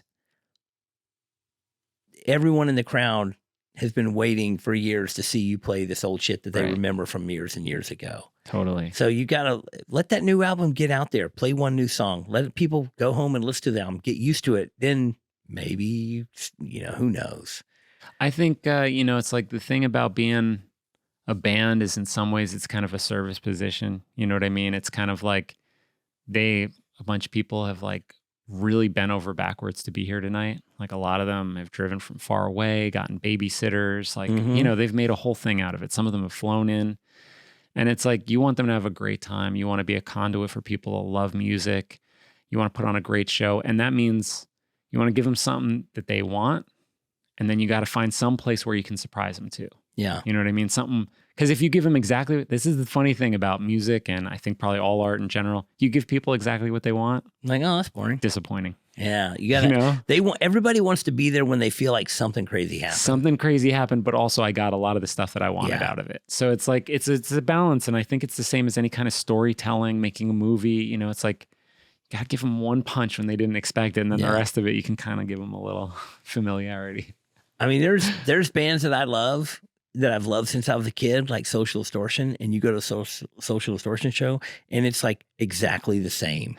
Right. Like the set list is the same from years ago, and everybody loves it and everybody sings along, and it is what it is. Yeah. But sometimes you want that surprise moment, you know, and like ZZ Top, one of my favorite bands, those guys straight up professional, going to work, clocking in, playing every fucking top 10 song that you want to hear every fucking night. They don't fuck around and play the shit you don't want to hear. They play the top whatever, and then they pick some off the wall crazy cover song and play it, and that's the wow. And it's like, holy shit, that was cool. They played this song. Yeah, yeah. You know, I love that. And then the next night they don't play that same, their set doesn't, they don't play that same song every night of the tour. So people that go to a bunch of nights in a row, they see a different shit. Yeah, I love that. But I hear bands complain all the time, like, I don't want to just play the same song over and over and over. I'm like, you're in the wrong biz, bro. I mean, literally, like, you know, we have the conversation in the band, and we have the, you know, the artists in making the band the set list that are like, man, I don't want to play that. Like, I want to play that one again. It's like, man, everybody's coming to see that song. Like, literally, you know, it's like, it's cool you don't want to play it, but I still love that song. I mean, like, that song's giving me a great life. You know what I mean? Like, I want to play it. I mean, that's what they're here for. Yeah. I mean, the other thing is when you're an opening band, you kind of get a little bit more leeway because like you said, you're playing for people that aren't familiar. You got a fair amount of people in the crowd that are seeing you for the first time. And I thought that was kind of cool when you talked to the crowd tonight and said that. You're like, how many people seen us 20 years ago? You know, and some people were like, yeah. How many people have never seen us before? And people are like, hey, you're like, cool. Yeah, it's sick. You know, it's like, welcome, let's party. Yeah. You know, that was kind of, you got a good stage presence, you know, anyway. Thanks, and I mean, you're a front man, and you fucking, I feel like I said earlier, man, you're just in the moment. Yeah. And you're happy and you're loving it. There's this great Mogwai record called Come On Die Young, and it starts with a sample of Iggy Pop talking about playing music. Oh, yeah. You know, and he's I don't feel pleasure or pain. There's no time. It's like, that's what I'm looking for every time. I want to be without a self. You know, I want to be in the music. And that's like, if I can get there, I know doesn't matter if we were good or not. Man, if you've ever seen Iggy Pop live, you'll know it. You'll see it. You'll fucking feel it. That's magic. I got a funny story about that. We played the first Stooges reunion. Oh yeah, with Mike Watt on bass. That's right, Mike Watt on bass. And Sonic Youth was the opener, and we were the opener, right? Fucking so cool. So it was like so cool. Dream come true, right? We're getting on stage and we're like, we had met everybody and we're like, man, everybody's so nice. Everybody's like welcoming. Oh, and Thurston's like the nicest dude in the fucking world. Thurston's amazing, but I had done a cover story on them for I was also a music writer. You knew him. So I had done this big thing with Sonic Youth on Murray Street. And immediately when I was talking to Kim Gordon, she was like, I asked her some question and she was just smoking a cigarette and she's like, see that guy back there? And I was like, yeah, Thurston. She's like, you're going to have a much better time with him. Why don't you go talk to him? Like fully was like, I don't care about any of that stuff. Get out of my face, kid. And then I saw her at the show and my wife at the time was like, Kim, she's like, oh, Shelly, and they're like hugging whatever. And she's like, what are you doing here? And she's like, oh, my husband's opening. And she goes, oh, you're married to this guy. Interesting. And I was like, damn, she remembered me from that interview. And she is like, this guy. So I was like, this is going to be incredible. We play. It's still daylight out. I feel like we're killing it. I look over and on the side, it's Mike Watt, Jim Jarmusch, Guy from Fugazi. I was just Jarmusch or Jarmusch? I don't know. I'm probably wrong. Yeah. I don't know either. So I see them all and I'm like, this is sick. And then I look back over and Jim's like, and they all walk away like, I don't know, it's not for me kind of vibe. I was like, oh, crushing. You remember what year was this? I think 2003 or 4. Yeah. Yeah. Maybe 5. You think? I think it might be 4. The reason I remember is because Mike Watt was on Warped Tour with his own Mike Watt and Friends. Okay.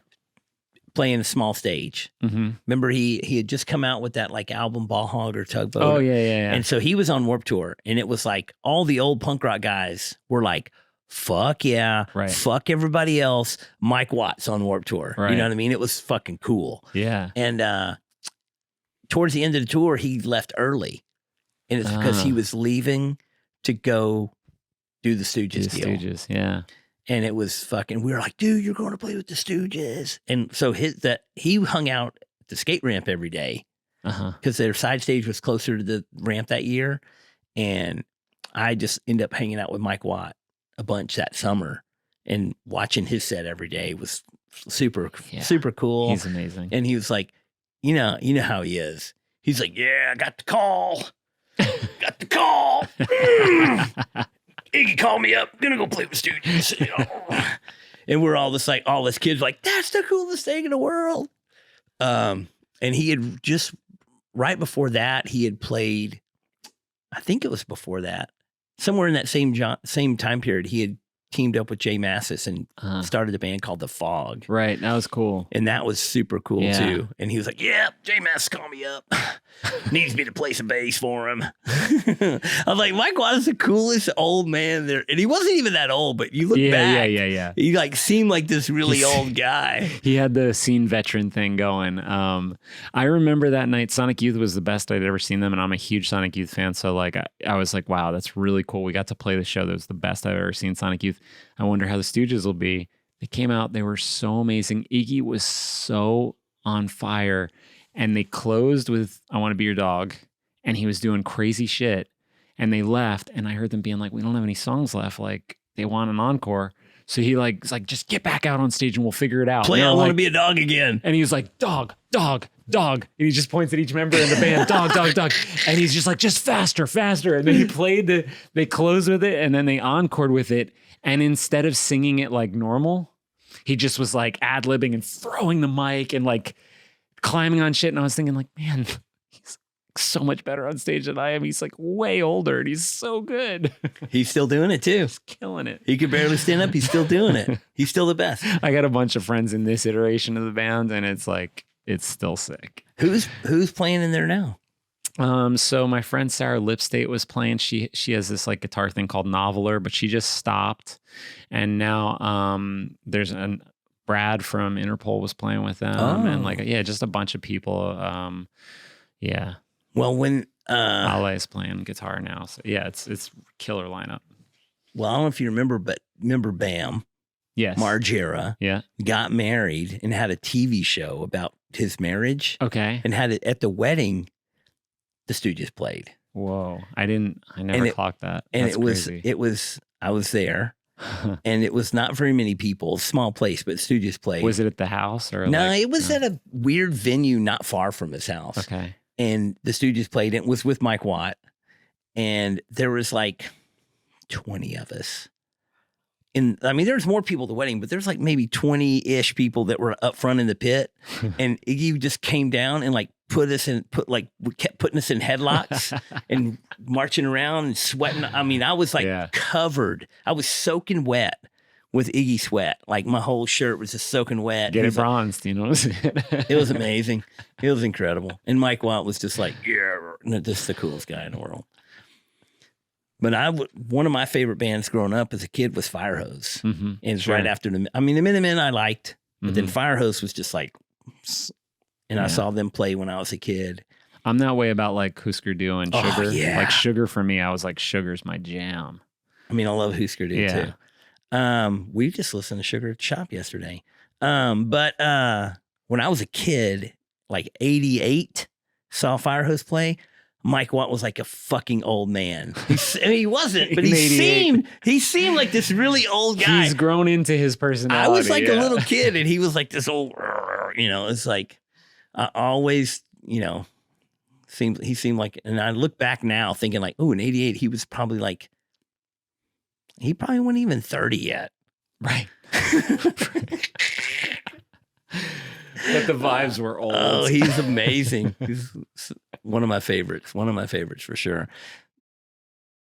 Well, so you have no plans to get back in the studio, no plans to, you're just going to let it go and see what happens. And no, I mean, we're going to write. We're going to keep writing. I just don't feel any like we got to get it out now. Yeah. It's like we got to get it out when it's so good that we all are like dying to put it out. That's just how I feel about music these days. It's like, if it's not adding anything, why add to the noise? You know what I mean?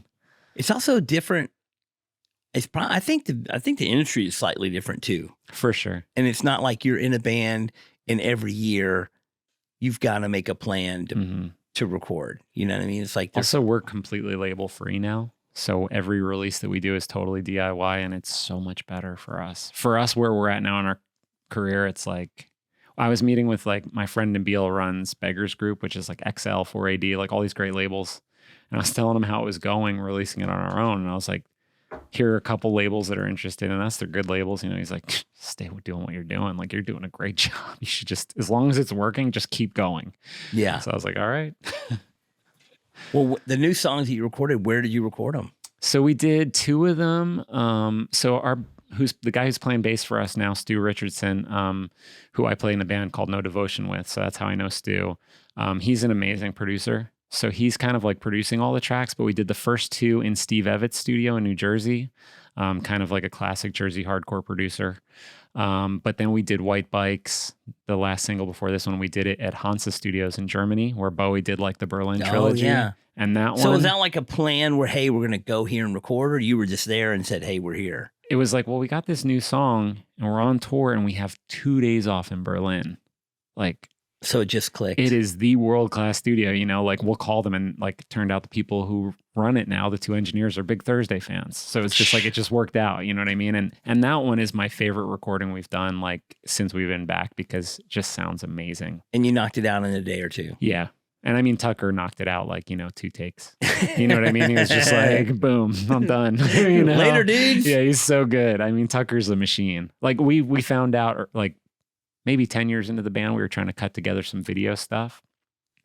And the editor came back to us and he's like, it's weird. Like, I don't see Tucker's in-ears, but he's playing to a click. And we're like, he doesn't play to a click. He's like, oh, I edited like 5 different performances together and they were all exactly the same. Like, he didn't even miss a single beat. Like, it's pretty crazy. Yeah. So, yeah. So it's fun to record with him. And how long have you been playing with him? Yeah, 27 years. We started the band together. Me, Tucker, and Tom. Damn it. Yeah. And we're getting old. I know. Well, you look great. Oh, you too, I said buddy. it a million times, dude. You look fucking good. It's so good. I've been talking to Greg too from Dillinger. Yeah. Last time I was here. Yeah, he's doing great too. He's killing it. It's so good to see these people I know from a long time ago that are fucking back on top. Yeah. It's fucking great. Yeah, man. It's really cool to see like how that band has like hit a nerve with people, you know? Very cool. Yeah. I love the name. Yeah. I love the whole kitsch they got going and just everything. I can't wait. I've missed him. He came to Dallas when I was out of town. Mm-hmm. But we're trying to link back up. Talk about great frontman.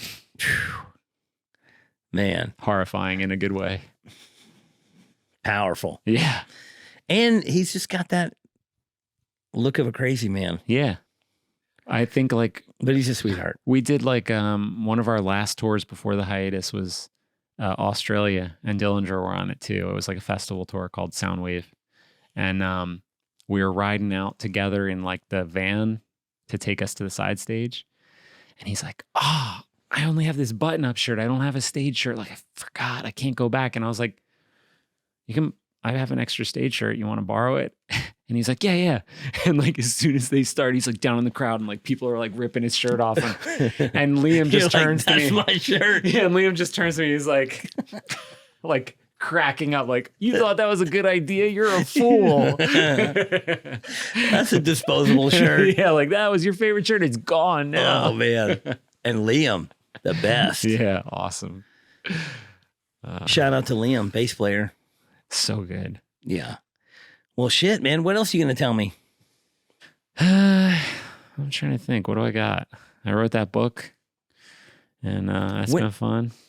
What is that like? How long is that process? It took me 5 years. 5 years. 5 days a week, 5 hours a day for 5 years. Really? Yeah. So you were like, you treated it like a... Oh, yeah. I went in like a job every day. Treated it like a job. I got to do this. I got to sit down. Mm-hmm. When did you start that? I think I started it like when I had some sobriety, but I was like, I need to do something. How long did you think about it before you said? I took a class. I took a writing class at the 97th Street Y, which is like sort of a writing institution in New York. And, was like learning how to do some of the stuff that I didn't know Sounds like a line from a Morrissey song. Yeah, right? I took a class at the 97th Street Y. I took a class at the 90th. Yeah, it was cool. It was I learned a lot really quickly, and then I started finishing drafts, and I got an agent pretty quickly, and I love my agent. She's amazing, but she was like showing me what I was doing wrong. She's been like, you shouldn't this. She was like, I like this chapter here. So she's like looking at the progress. Yeah. In progress. She was like, this third chapter is really good. And I was like, great. She's like, the rest of it, throw it away. Like, oh, okay. Well, how does that go? I mean, if you've never written a book before, yeah, and you're like, hey, I'm going to write a book, how does an agent say, ooh, okay, I'll think about working with you? Or, it was because you were in a band, you had some notoriety. Did you have like a sales pitch? You have a pitch deck? What is going on? She read it. She read the draft because of the band. Okay. She was like, yeah, you write great lyrics. Like, I loved you as a kid. Getting a literary agent who's like young enough that they're like, I loved you when I was a kid. It was like, oh. And she's also like, super legit. Like a lot of my favorite writers are through her. So I was like, okay, cool. And then, she was like, okay, you're good. Like you're a good writer. Like we can work with this. And because I like know your band and like you, I'm willing to invest a little more time in getting you going, and see if it pans out. Yeah. And it was great. I got 12 drafts, 12 fully rewritten books. The 12th one is the one that is now on shelves. Crazy. And so tell me more. What about the book? When did it come out? It came out July July of the year before. 2023? Yeah, there we go. So you were still writing the book when the pandemic and all that shit happened. Yeah. So we actually my agent put the book out for sale to the publishers like the week that everybody got fired from the publishing industry. It was like when everything closed down, like everybody got furloughed, everybody got like, you know what I mean? It's the whole thing shut down. So she was like, well, it's not going to sell right now, but here's the few responses that I got. Are there any notes in there that are helpful for you to keep working? And like 3 of them said like, it's cool, it's atmospheric, it's slow. And I was like, I don't want people to say it's slow. Yeah. She's like, oh, they're major publishers, everything's slow. My dad read it and he's like, it's good, it's a little slow. And I was like, okay, it's slow. So I went back in and was like, I'm gonna make things happen quicker. I'm gonna cut it way down, and it hugely improved the book. Cool. Because now, like, most of the people that read it in a couple days. They're like, man, I couldn't put it down. It's like, that's what I wanted to hear. That's what you want. That's what you want. So I did that, and it's like, it's pretty wild that we're coming up on it's going to have sold as many copies as the last Thursday record. Really? Which is like way better than I thought it was going to be. So, yeah, and I'm about to put out an audiobook that I made an original score for the whole audiobook. So that's like five hours of music. The name of the book is Someone Who Isn't Me. And it's available. Yeah, it's available from Rose Books. Our distributor's asterism.com. You can't get it on Amazon. Like our publisher, she's super punk. And she was like, I won't work with Amazon. Fuck Amazon. I like that. Yeah. And her husband also is, he's a punk. He sang for a band called Charles Bronson. I don't know if you remember Charles Bronson. They were like a real early power violence band, really sick. He's got a great record label called Youth Attack. All right. So it's like really cool that like, she's an amazing writer. I'm a huge fan of her work, which is why I wanted to put out with her when she offered. She sold a shit ton of books because Kendall Jenner appeared on a beach in a bikini reading her book with like a bunch of Post-it notes in it. Like being like, I love this book so much. So it like supercharged her career, but she's actually like an incredible writer. And I was just like, I believe in your vision. If you think like stay true to your roots and like, we're going to do this the hard way, let's do it the hard way. That's fucking cool. Yeah. So 5 days a week, 5 years, a lot of work. So obviously, I mean, it's a lot of, yeah. It's the payoff. What's your hourly rate on this job? Yeah, no, I haven't worked the hourly rate out. You should. But I'm getting to a place where it's like, I'm really glad I did it. It's, everybody says you get like a year of sales with a book and then it falls off. But because of the kind of slow word of mouth builds, like it's just still selling and selling and selling. Like we're on the 8th printing right now. You know what I mean? Fucking like, cool. Okay. That's fucking cool. Well, I've heard a lot of stories about people who wrote books and then like 3 or 4 years in, it'll like get some notoriety and then start selling more than it ever sold the first few years or whatever. The cool thing too is like the amount of press that we got for it was so staggering. Like all places that wouldn't cover Thursday, GQ and NPR and places like that. And then also like Publishers Weekly and Lit Hub and all these like sort of cool indie lit magazines and stuff that I feel like it's reflected on Thursday well too, where people are like, oh, like that kid wrote a book or whatever, you know what I mean? I was like, oh, that's maybe he's not such an idiot or, whatever. Well, no, maybe it was, early on it was Tone Jeff was my nickname. So it was like all about that I couldn't sing, So, yeah, it's been a really weird, like the book's kind of been good for the band and the book's been really badass. Good for me. So yeah. Yeah, fucking badass. So you recorded an audio version. Yeah. And you're the one. So yeah, first I just read it and I was like, that's cool. Like I want it to be in my voice. I want it to be in my kind of like storytelling style. Yeah, cadence. Like it's a very musical book in some ways because of the way that I think. And then I just had this idea, like, so the whole middle of the book is the Ibogaine trip. And that was like, I thought about it as like Dante's Inferno. It's like he goes to hell, So this is like the Inferno part. And I was like, okay, so that whole part I'm going to make music to, and it's going to be like noise. It's going to be like melting sounds and all this crazy stuff, And then I always thought, well, actually, anytime he takes a drug, I'm going to make the music start. So in the beginning, when he's like walking around fucked up and then he scores heroin, he takes it and he starts talking about taking it. Like I'm going to have like symphonic, in the beautiful, background. like, this beautiful, gentle, like. Has anyone else ever done this? I don't think so. So like have an audiobook where there's a soundtrack in the background. I think like there's some enhanced audiobooks, but I listened to like 5 or 6 of them and it's like very like he was on the train, chugga, chugga, chugga, chugga, choo, choo. You know what I mean? Where I was like, oh, I'm not doing Foley work. You know what I mean? Like I'm not crunching my boots on gravel or whatever.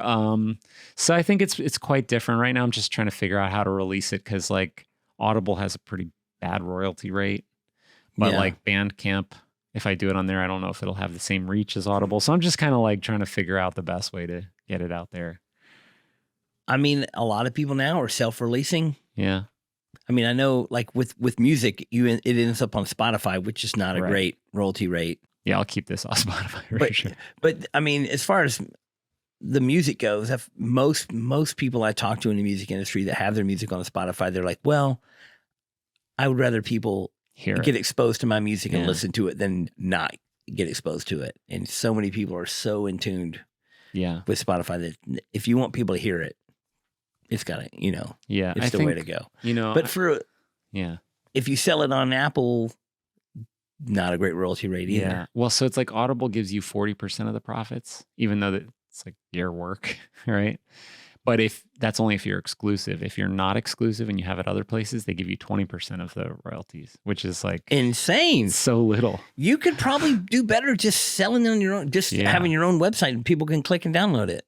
But that's the thing. It's like such a big file. You know what I mean? It's like 10 gigs.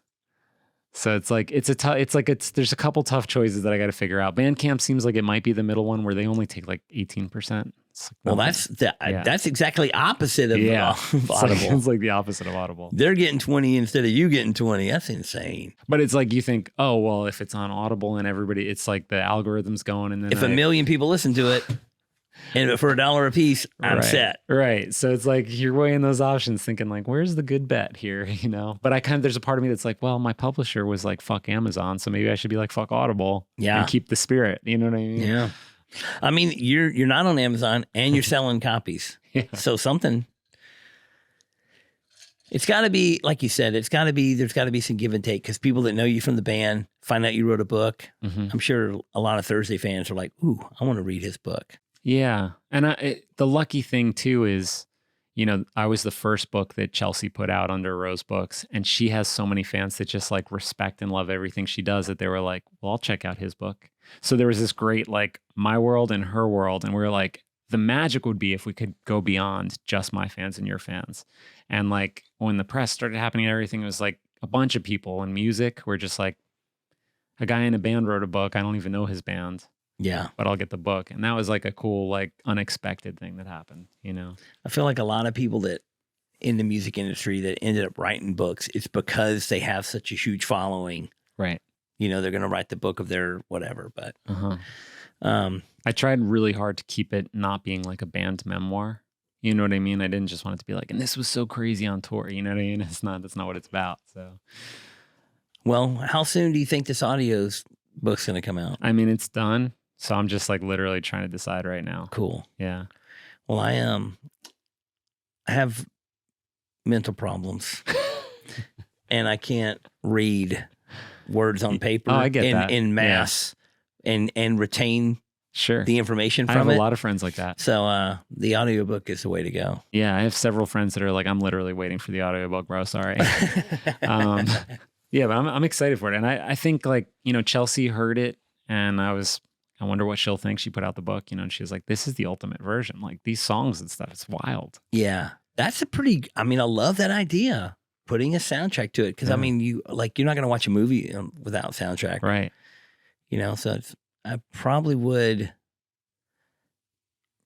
bring a little bit more feel to it.